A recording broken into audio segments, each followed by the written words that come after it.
puisse faire la mobilisation, personne n'y croit. On aura une annonce qui, globalement, nous donnera les grandes lignes qu'on connaît en réalité depuis des semaines et des semaines, avec le gouvernement qui joue la montre. Donc, pour qu'on gagne, il faut être nombreux, et plus on sera nombreux et nombreuses, et plus on gagnera vite, surtout. Voilà.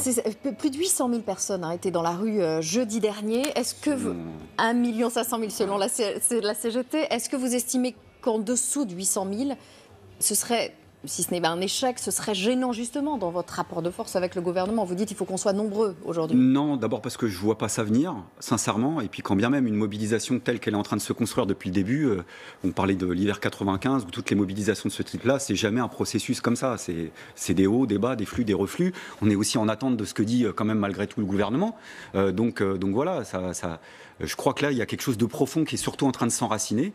Je vois même dans les contacts interprofessionnels qui sont pris dans pas mal de régions, dans pas mal de territoires, dans pas mal d'endroits, voilà, entre des salariés, du public, parfois aussi du privé, même certains collectifs de gilets jaunes d'ailleurs, ça arrive aussi, pour essayer de s'organiser et mener la mobilisation pour qu'elle gagne. Et pour ça, en effet, il faut du nombre, il faut de la massivité, il faut des grévistes, et puis il faut surtout ramener le gouvernement sur terre, c'est-à-dire d'arrêter de faire pourrir la situation, parce que c'est ça la stratégie ambiante. C'est-à-dire que là, on a eu M. Delevoye, on aura M. Édouard Philippe, peut-être un jour on aura Emmanuel Macron, on ne sait pas, voilà, mais là pour l'instant... Ce soir, en tout cas, autour d'Emmanuel Macron et Édouard Philippe, les ténors de la majorité sont réunis pour fixer justement les derniers réglages sur les annonces qui seront faites demain. Et on sait que le niveau de mobilisation de la journée jouera dans votre rapport de force, dans votre bras de fer avec le gouvernement. Emmanuel Macron, on dit qu'il a repris un peu la main, c'est ce qu'estime une source parlementaire.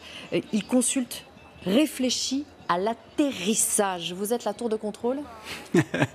Je ne sais pas, c'est bien s'il reprend la main, ça veut dire qu'il l'a perdu déjà.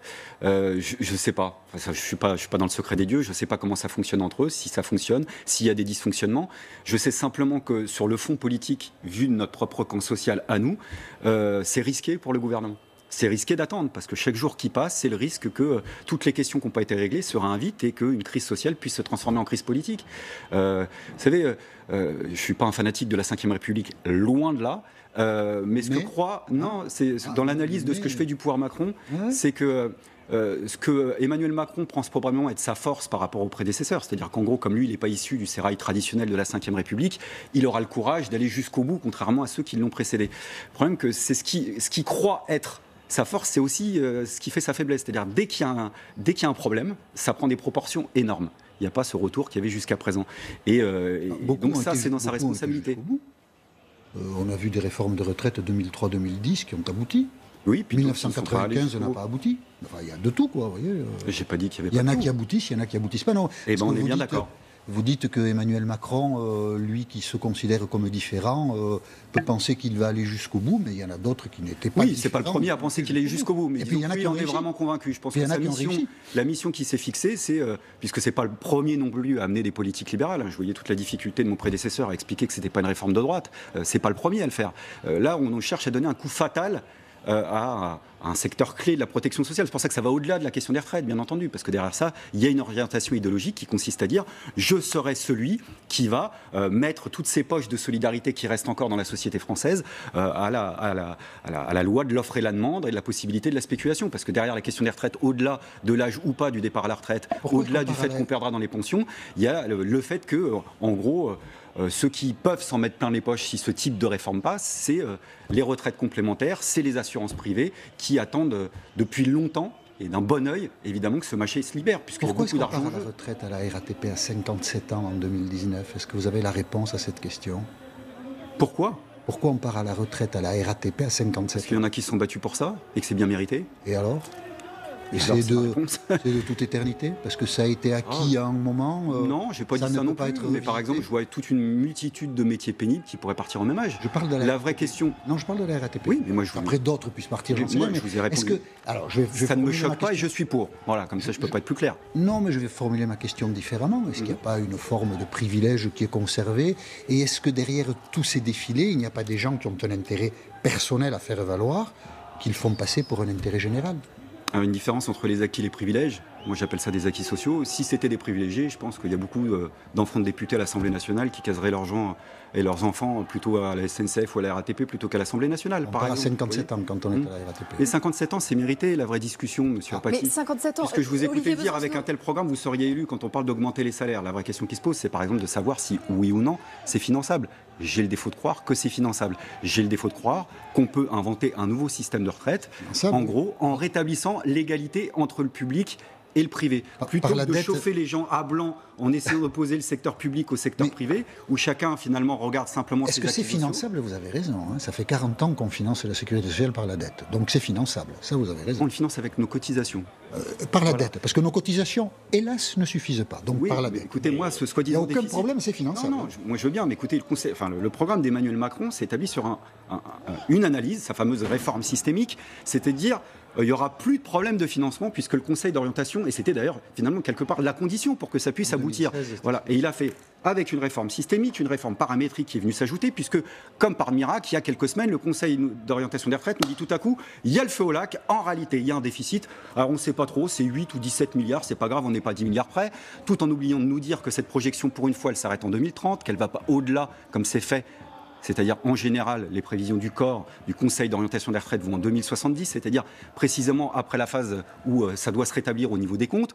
On oublie de nous dire qu'il y a un fonds de solidarité qui avait été mis en place sous Jospin, que l'ARCO et les retraites complémentaires ont des fonds de réserve. Donc, et quand bien même il y aura un déficit, là, c'est le bilan de M. Macron, puisqu'il est arrivé avec un point équilibré. Donc dans ces cas-là, c'est son propre bilan. Autant d'éléments qui me font dire que, sans partager l'entièreté de ma mesure, qui consisterait en effet à aller chercher les 1 ou 2% du PIB qui permettrait de rétablir la retraite à 60 ans, aux 37 annuités et demie pour tous, qu'on soit dans le public ou dans le privé, avec la possibilité de partir avant pour les métiers pénibles, dont les chauffeurs de la RATP, on peut au moins se mettre d'accord sur le fait que les conditions ne sont pas réunies pour que ce type de casse passe actuellement. Thierry ? Vous êtes fondamentalement contre le principe d'une retraite par points, avec un argument qui est que, dans l'avenir, le gouvernement pourrait baisser ce point. Pourtant, la fonction publique bénéficie d'une retraite additionnelle de la fonction publique, avec un système par points qui fonctionne depuis 2005 et pour lequel le point n'a jamais baissé. Le conseil d'administration a maintenu ce point avec une hausse de 23% en 14 ans. Ça veut dire bien, sans aller chercher l'exemple suédois, ça veut dire bien qu'on peut faire en France un système par points qui fonctionne et avec un point qui ne baisse pas. Alors, en l'occurrence, ça fonctionne et ça dysfonctionne. Et en 2015, il y a eu des dysfonctionnements, y compris dans la caisse que vous citez, auxquels d'ailleurs ne postulent pas tous les agents de la fonction publique. Mais quoi qu'il en soit, je ne suis pas d'accord avec ce type de mesure-là, puisque ça consiste à faire rentrer les primes. C'est-à-dire, en gros, c'est toujours le bidouillage.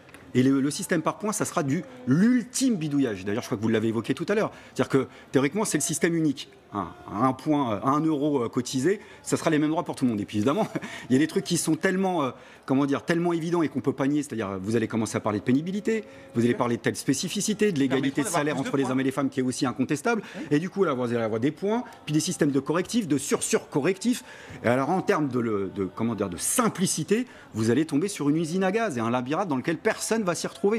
Et par ailleurs, le modèle suédois, j'insiste juste là-dessus, le modèle suédois qui était quand même cité en exemple, oui, en Suède, le point a baissé à plusieurs reprises, 3 années en l'occurrence, et le niveau de pension a baissé là-bas. Voilà, donc on n'est pas d'accord avec ce système pour une autre raison, au-delà du fait que le point peut ou pas baisser, c'est qu'on va comptabiliser l'entièreté de votre carrière professionnelle et pas simplement les meilleures années. Et ça, il n'y a pas besoin, franchement, d'être une grande tronche en mathématiques pour comprendre qu'à partir du moment où c'est calculé sur l'entièreté de votre carrière professionnelle, eh ben, vous allez inclure les périodes de bas salaire, voire les périodes de chômage. Aujourd'hui, il faut 150 heures pour un trimestre, alors que le temps partiel, notamment, sera comptabilisé et donnera droit à des points, notamment pour les carrières hachées. Donc il y a une compensation du système.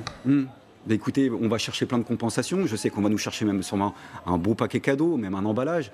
Mais vous pouvez empaqueter un paquet de ronces, ça n'en fera pas un paquet de roses. Ça restera très piquant. Parler de compensation, qu'est-ce que vous répondez à ceux qui vous disent aujourd'hui c'est bien moins pénible de conduire un train et donc on peut partir à la retraite plus tard que de porter des corps quand on est aide-soignante et qu'on a 57 ans et qu'on ne peut plus porter des corps lourds de 80 ans. Qu'est-ce que vous répondez à ça, à ce nécessaire rééquilibrage de professions qui aujourd'hui sont bien plus pénibles que d'autres? Je suis pour que les aides-soignantes bénéficient des meilleurs acquis. J'entends peu d'aides-soignantes d'ailleurs fustiger les salariés de la RATP ou de la SNCF en ce moment. Donc on peut tomber dans le panneau qui nous est tendu, dire voilà, je vais regarder l'acquis du voisin en disant t'es un sacré privilégié. Donc, quand vous mettez un doigt dans cet engrenage, il y a tout le bras qui part. Vous savez ? Parce que chacun a son lot d'acquis social. Mais si un métier est moins pénible aujourd'hui qu'il y a 30 ans, pourquoi ne pas changer le départ à la retraite? Rien n'est immuable. Non, rien n'est immuable, mais c'est vrai dans les deux sens. C'est-à-dire qu'on peut imaginer qu'il y a des métiers qui sont plus c'est vrai pénibles. dans les deux sens. Oui, Voilà. et puis il y a autre chose qui est vrai, c'est que quoi qu'il en soit, il y a un choix de société, de civilisation derrière tout ça. C'est est-ce que la période après la vie de travail, c'est une période de vie ou c'est une période de fin de vie? Vous voyez, il y a un inspecteur du travail, Gérard Filoche, il a cette expression, moi je l'aime bien, il dit la période de 65 à 65 ans, c'est les meilleures années de la retraite. Les meilleures années de la retraite, du point de vue de l'espérance de vie en bonne santé. Ce sont les pires années de travail. Et dans les faits, ce n'est pas un hasard si aujourd'hui, la majorité de ceux qui ont plus de 60 ans ne travaillent pas, d'ores et déjà. Quand bien même la retraite a été amenée à 62 ans. C'est pas vrai. La majorité ne travaille pas, soit parce qu'ils sont au chômage, soit parce qu'ils sont en arrêt maladie, soit parce qu'on les pousse à la porte, des fois même dès l'âge de 55 ans, dans des métiers qui ne sont pas nécessairement pénibles, parce qu'ils sont déjà plus jugés productifs, parce qu'on en est là. Donc derrière tout ça, il y a le niveau de pension qu'on va toucher. Moi, mon avis, c'est qu'on pourra toujours partir aux alentours de 60 ans, quoi qu'il en soit, quel que soit l'âge pivot ou l'augmentation des années de cotisation. Personne ne pourra se payer le luxe de continuer, même pour des raisons de santé. Vous serez par voie de fait, même si vous ne le partagez pas philosophiquement, obligé de payer votre retraite par capitalisation. Et c'est pour ça que c'est le loup dans la bergerie. Oui, je maintiens le fait que derrière ce système par points, c'est le loup qui rentre dans la bergerie, c'est-à-dire de fait un système qui va d'abord être mixte, un peu de répartition, un peu de capitalisation, et puis ensuite un nouveau système qui va rentrer par voie de fait et que nous on ne partage pas. Donc derrière ça, il y a beaucoup de politique, en effet. Jean-Luc Mélenchon sera sans doute à Marseille à la manifestation qui est la première d'ailleurs à démarrer ce matin. Il y a bien d'autres manifestations un peu partout en France. Le premier opposant à cette réforme désignée par le gouvernement, c'est la CGT. C'est elle qui emmène la plupart des cortèges. On l'accuse de s'opposer a priori à un projet dont on ne sait pas grand-chose pour le moment et en pratiquant la politique de la chaise vide. Oui, mais quoi dire par rapport à ça? Moi, les bras Est-ce que c'est mentons, comme ça qu'on avance? Est-ce que c'est comme ça qu'on réforme? Non, mais écoutez, mais moi je veux bien. En pratiquant cette politique de la chaise vide, est-ce que c'est comme ça qu'on peut avancer dans ce pays? Bon, écoutez, moi cette chaise n'est même pas offerte, donc je ne peux pas répondre à la place de la CGT, quoi qu'il en soit. Moi, je vais vous répondre ce que je pense. C'est-à-dire qu'on peut, oublions ce que je pense moi, même individuellement. C'est par voie de fait. C'est-à-dire que vous avez une situation sociale où depuis jeudi dernier, il y a des mobilisations et des grèves reconductibles et où il y a eu aux alentours, quels que soient les chiffres, on va couper la poire en deux, 1 million de personnes dans la rue. C'est pas anodin. Ça redébute aujourd'hui. Alors on peut imaginer que les gens n'ont rien compris, c'était la version de M. Blanquer, qui expliquait les grévistes n'ont pas compris, on va leur réexpliquer, c'est bien aimable de sa part, mais on a compris, qui nous fait en plus un aveu magistral du fait que la retraite par points va faire baisser vos niveaux de pension, puisqu'il explique dans le même temps, mais rassurez-vous enseignants, je vais augmenter vos salaires. On pensait ? Oui, mais donc c'est bien qu'il y a un problème avec ce système de retraite. C'est bien l'aveu qu'avec ce système de retraite, vous perdez de l'argent dans une multitude de secteurs. Qui peut le nier aujourd'hui? Je ne parle même pas de M. Castaner, qui la veille au soir a écrit au syndicat de policiers en disant « vous ne serez pas concernés ». Donc vous pouvez démultiplier ces exceptions qui vont finir par devenir des règles et qui vous prouveront que dans ce système, vous perdez. Donc on n'est pas des paranoïaques, c'est pas contre une rumeur contre laquelle on se mobilise, on a lu, on n'est pas tarté, on est dans la moyenne intellectuelle de ce qu'il y a au gouvernement. S'ils sont capables de formuler des propositions, on est capable de les décrypter, de ne pas être d'accord avec, voilà, et d'opposer des contre-arguments, que ce soit sur le financement ou sur les modalités d'un système qui soit réellement égalitaire. Allez, Olivier Besançon, on va partir à Marseille, rejoindre l'une de nos équipes, Alexandra Lay, Henri-Paul Amar. Alexandra, à Marseille, ce sera le premier cortège à se mettre en marche aujourd'hui. Oui, le cortège est en marche et en tête, donc, on a des responsables syndicaux. Ici, Olivier Matteux, vous êtes donc responsable CGT. Le message que vous voulez faire passer aujourd'hui, c'est que c'est l'union et que vous voulez peser dans le débat. On veut non seulement peser, mais faire entendre à ce gouvernement que sa réforme, ultra majoritairement les travailleurs et les populations la rejettent. On a bien compris que ce qui nous était proposé, c'est la casse de notre système solidaire de retraite pour aller vers la financiarisation de notre système de retraite, mais au-delà de toute la sécurité sociale. On voit bien les liens qu'il y a entre le gouvernement et BlackRock, les liens qu'il y a entre le haut-commissaire aux retraites et les assurances privées. Donc la réalité, c'est qu'ils veulent mettre la main sur la manne que représente le budget de la sécurité sociale et des retraites, à l'avantage exclusif de ceux qui se gavent déjà beaucoup et au détriment de ceux qui produisent les richesses dans le pays. Et ça, personne n'en veut. Qu'est-ce que vous attendez de demain, de l'allocution du Premier ministre? Qu'il annonce le retrait de la réforme, l'ouverture de négociations où on pourrait aborder tranquillement la question de l'utilisation des richesses qui sont créées dans ce pays et qui sont captées par une infime minorité, pour les mettre au service de la réduction du temps de travail, de l'augmentation des salaires, de création massive d'emplois, notamment dans les secteurs publics et la fonction publique. Ça, on peut le faire. D'investissements réels dans une politique industrielle porteuse d'emploi et qui réponde aux besoins des populations. Voilà ce qu'on attend d'un gouvernement. Merci beaucoup Olivier Matteux d'avoir été en direct avec nous. La question est de savoir maintenant si Jean-Luc Mélenchon, qui avait appelé à la submersion, sera présent dans le cortège marseillais aujourd'hui comme il l'a été jeudi dernier. Merci Alexandra Allais et merci à Henri-Paul Amar qui vous accompagne. Pour le moment, Olivier Besancenot, le mouvement a l'opinion derrière lui. 68% des Français le soutiennent selon les derniers sondages. Mais la grève dans les transports pourrait, à la longue, faire basculer le rapport de force, vous le savez, car elle paralyse de plus en plus le pays et donne lieu à des scènes, vous allez le voir, de panique assez surréalistes. Regardez cette séquence captée par nos confrères du Huffington Post. C'était hier dans les couloirs de la gare du Nord à Paris.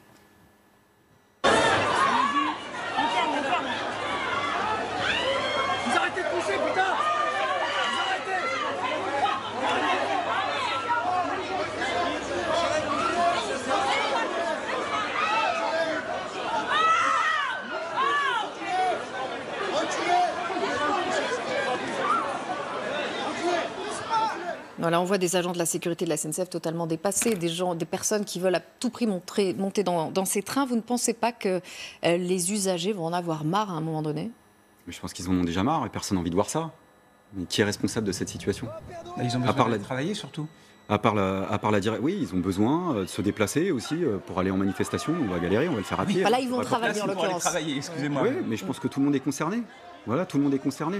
Il n'y a pas besoin de s'excuser. Moi, je vais vous dire qui est responsable de cette situation. C'est la direction de la SNCF et de la RATP, qui fait absolument tout pour faire croire qu'elle peut maintenir des lignes. Et qui d'ailleurs, au passage, petite information, ça serait bien de le relayer, aussi, ne respecte pas les règles de sécurité élémentaires du point de vue de la SNCF en termes de maintien des rails et de la signalisation. C'est-à-dire qu'on va cartonner le restant de l'année pour des raisons de sécurité évidentes, des agents qui ne respecteraient pas le fait d'entretenir les rails parce que ça rouille rapidement, ce qui permet d'avoir un système de signalisation. Là, il y a une dérogation qui vient d'être adoptée. Et à force de vouloir faire circuler à tout prix ou de faire croire qu'on peut le faire, avec notamment des cadres qui sont mochés pour le faire, on court de grandes difficultés. Par ailleurs, oui. Vous qui militez justement pour cette fameuse justice sociale, vous reprochez à la RATP, à la SNCF de maintenir ces lignes, mais s'ils ne maintenaient pas ces lignes, ces gens-là qui prennent le métro, enfin, ils n'ont pas de moyens de locomotion, ils n'ont pas de voiture, et ils n'ont pas de scooter.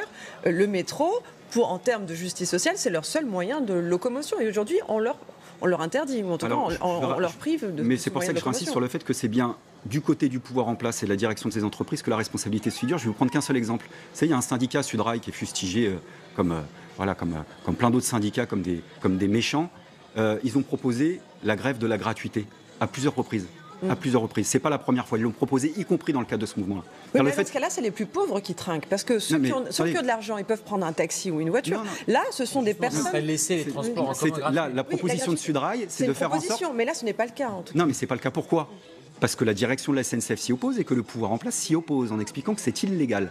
Donc la balle est dans le camp de ce pouvoir. Ceux qui veulent discuter de, par exemple, la gratuité des transports en période de grève, c'est-à-dire la grève de la gratuité, le syndicat Sudrail, aujourd'hui, qui fait grève et qui, en effet, suscite ce type de perturbation, a aussi fait cette proposition. Tout ça pour vous dire que personne ne vit dans une bulle.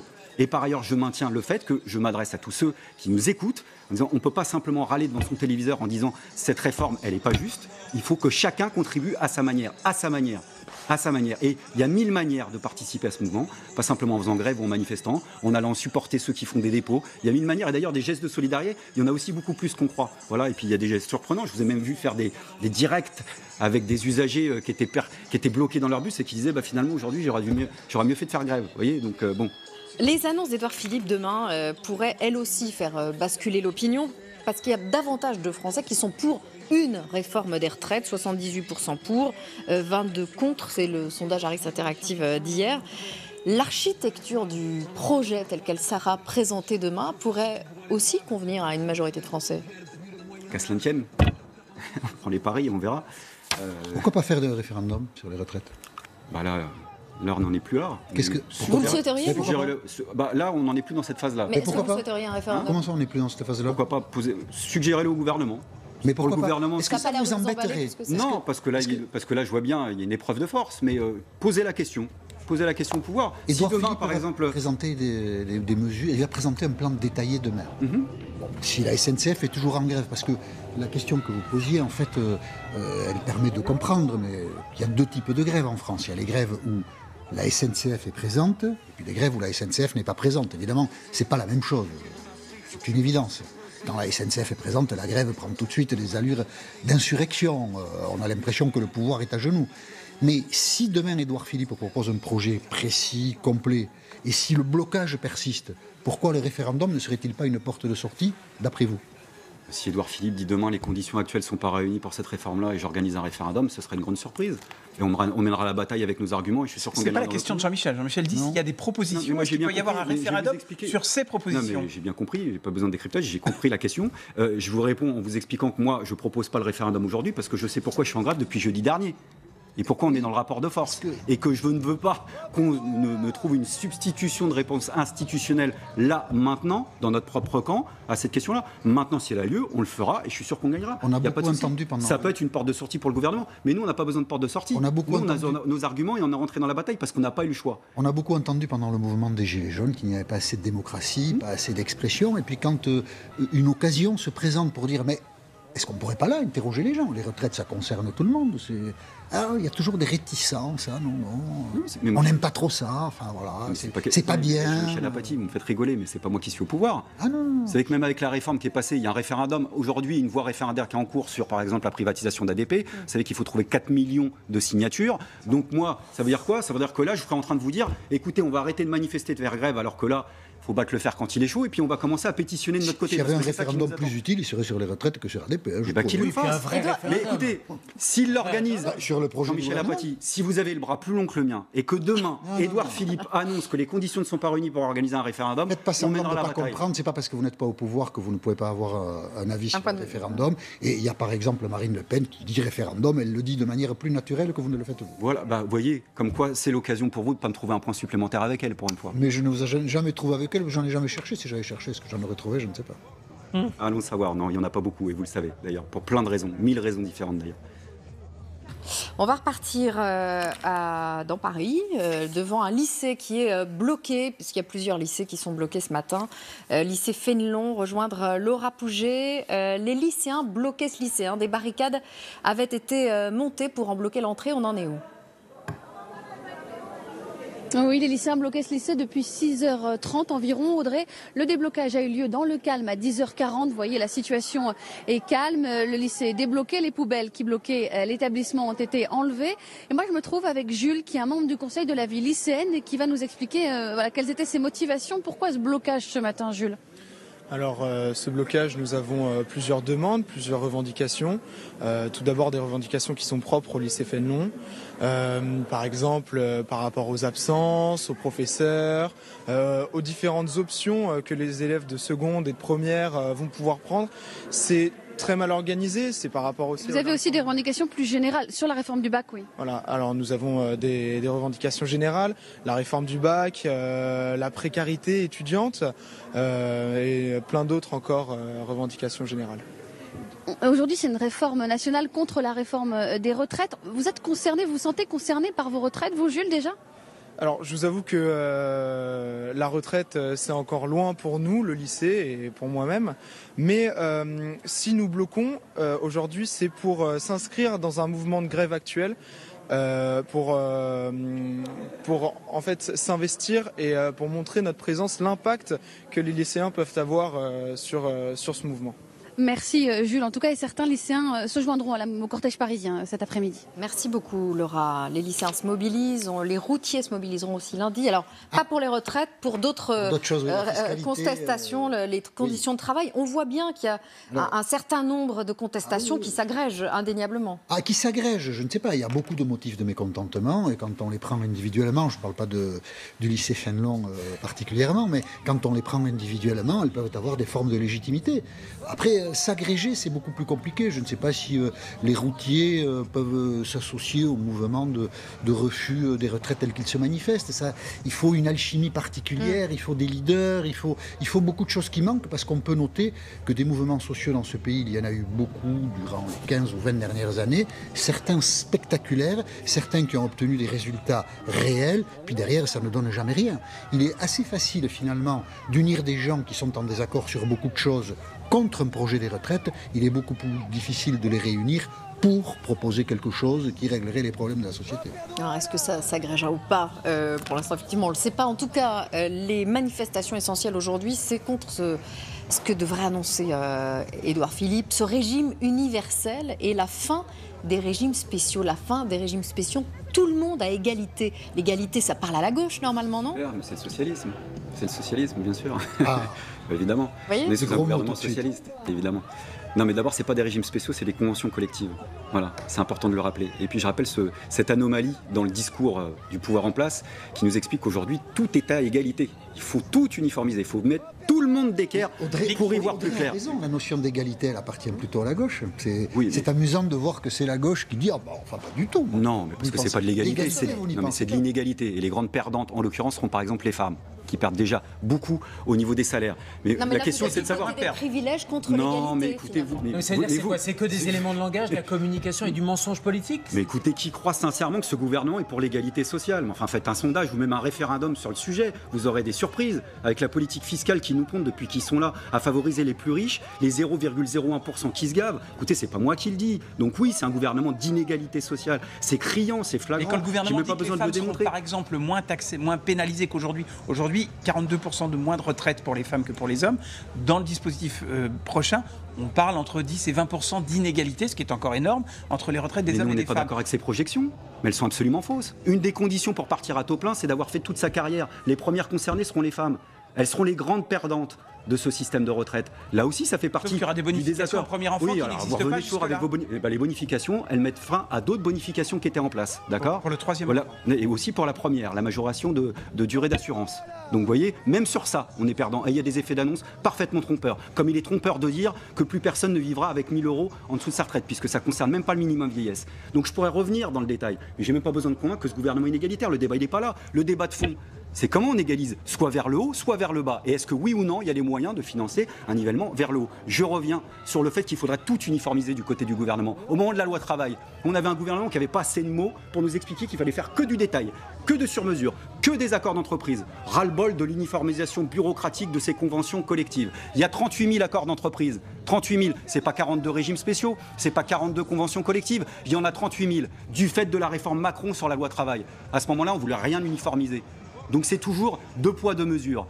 Et on a bien compris dans ce pays que la réalité, c'est qu'au-delà des inégalités sociales contre lesquelles ce gouvernement fait rien, on utilise en plus l'argent public de plus en plus pour les plus gros secteurs privés pour soi-disant créer de l'emploi et personne n'en voit la couleur. Le ras-le-bol qui est en train de monter, vous le montiez. Oui, je suis d'accord avec vous là-dessus, c'est-à-dire que la coagulation, elle ne vient pas comme ça. Par contre, le gouvernement, plus il laisse passer le temps, plus il prend le risque lui-même que tout se réinvite. Ça, c'est jamais écrit d'avance. Dans la situation, dans les sujets de mécontentement, oui, il y a les inégalités de salaire, oui, il y a la révolte contre la vie chère, oui, il y a nos services publics qui sont en train de partir en lambeaux, oui, il y a la question de l'éducation nationale, etc., etc.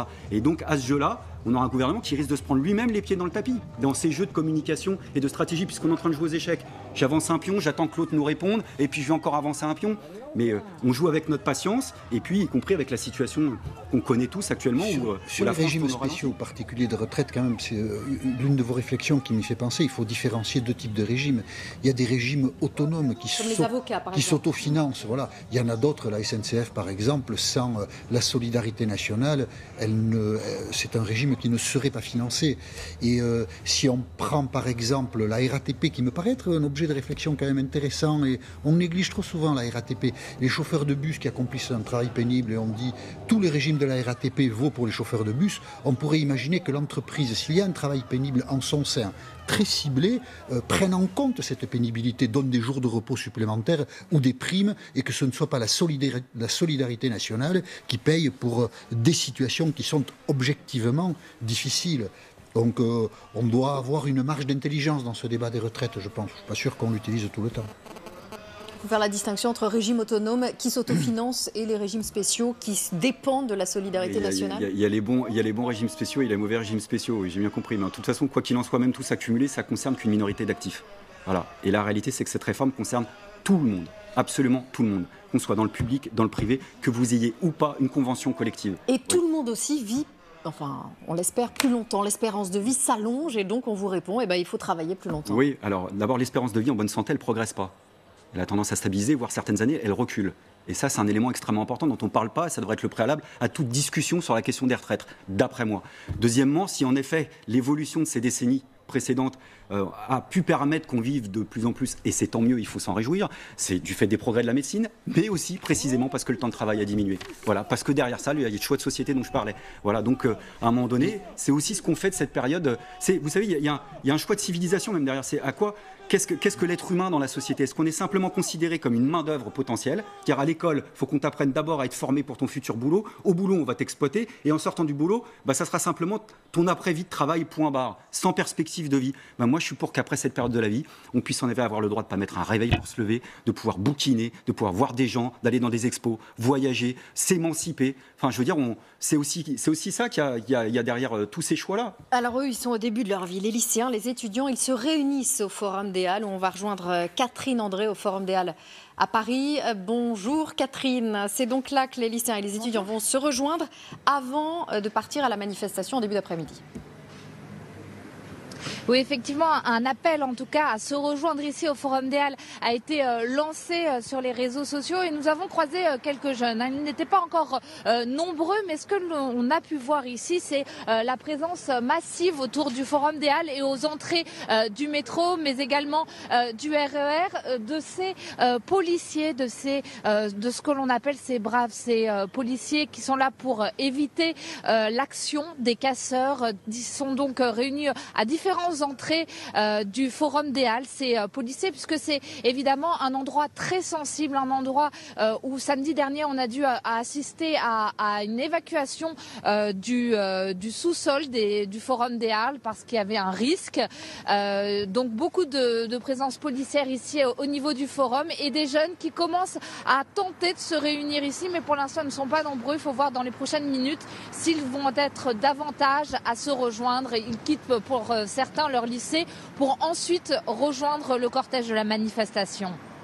Merci beaucoup, merci Catherine et merci à Hugo Guillon qui a permis la réalisation de ce duplex. Jean-Michel. Oui, je ne sais pas trop où va aller l'agitation estudiantine et lycéenne là-dessus. Il faut regarder, il y a un peu toujours un fantasme de la jeunesse qui se met en mouvement. Bon, c'est pas gagné. Je voudrais juste revenir sur quelque chose que vous avez dit et qu'on met trop peu en lumière dans le débat. Vous dites que la réforme des retraites concerne tout le monde. Pour les salariés du secteur privé, aujourd'hui, la pension de retraite est calculée sur les 25 meilleures années. Là, elle le sera sur toute la vie professionnelle, donc potentiellement plus de 40 ans. Comment peut-on assurer qu'une retraite qui a une base de calcul qui s'élargit ne va pas baisser? Là-dessus, le gouvernement n'a apporté aucune réponse parce que je ne sais même pas si on en aura d'ailleurs mercredi parce que tout a l'air quand même très flou. Et donc, c'est pas très responsable d'engager une réforme comme ça sans être précis sur les effets de la réforme. Et là-dessus, il y a beaucoup d'éclaircissements à apporter. Et très curieusement, cet aspect-là du débat, pour l'instant, n'a pas du tout été soulevé. Pour le secteur privé, les baisses de pension, le risque est évident. Et donc, il faudra quand même regarder attentivement ce que dira Édouard Philippe. Et ça m'étonnerait qu'il soit très précis là-dessus demain. J'avais une question sur les blocages des dépôts de bus qui ne sont effectués non pas par des grévistes de la CGT ou des syndicats, mais par des étudiants ou des professeurs pour justement éviter l'entrave au travail. Vous soutenez ces blocages et le fait d'empêcher les gens qui ont envie de travailler d'aller travailler? Alors moi je soutiens toutes les modalités d'action qui sont en cours, y compris celle des blocages, je ne vais pas faire semblant, avec deux éléments à apporter à votre connaissance. C'est d'abord, moi pour celles que je connais en l'occurrence, le dépôt Béliard par exemple de la RATP dans le 18e, c'est des actions de filtrage qui ont eu lieu. Voilà, c'est-à-dire qu'il y avait une discussion avec les non-grévistes. C'est aussi l'occasion de discuter avec les non-grévistes qui ont pu, au final, sortir sans plus de difficultés que ça. Et par ailleurs, j'insiste sur le fait que pour moi, il ne peut pas y avoir de substitution à l'action qui est celle de la grève, en conscience. Voilà. Mais dans le cadre de la mobilisation, oui, dans les contacts interprofessionnels, il y a aussi des salariés qui demandent qu'on les renforce sur les piquets de grève. Et c'est d'abord comme ça que ça s'organise. Après, le pouvoir va en faire des tonnes en disant blocage. Bon, les gens qui veulent travailler mobilisation. Aussi. Oui, les chauffeurs de bus qui veulent prendre le bus. Je suis en train de vous dire, ils le font. Ils le font. Donc le blocage n'est pas très légitime. Enfin, bon, voilà, après, c'est la contradiction de votre raisonnement. Vous êtes pour les blocages, mais ils ne sont pas très légitimes, puisque vous reconnaissez vous-même que ceux qui veulent travailler doivent pouvoir le faire. Non, j'ai dit qu'ils avaient leur part de légitimité. Je vous parle de la modalité d'action sur laquelle moi je porte ma préférence, qui est celle de la grève. Donc j'assume complètement ce type de position. Mais dans ce type de mouvement, de toute façon, vous le savez, il y a une multitude d'expressions, d'actions. Donc on peut focaliser sur tel ou tel truc, mais la réalité c'est qu'il y a quelque chose qui est en train de monter et qui va continuer de monter. Parce que les dépôts dont je vous parle, par exemple, ils sont en grève majoritaire. Et vous manifesterez quelle que soit d'ailleurs les pressions de la direction. Vous manifesterez tout à l'heure, j'imagine. Merci beaucoup. Merci d'être venu nous voir. Deuxième journée de manifestation contre la réforme des retraites. Nous suivons les départs des premiers corps.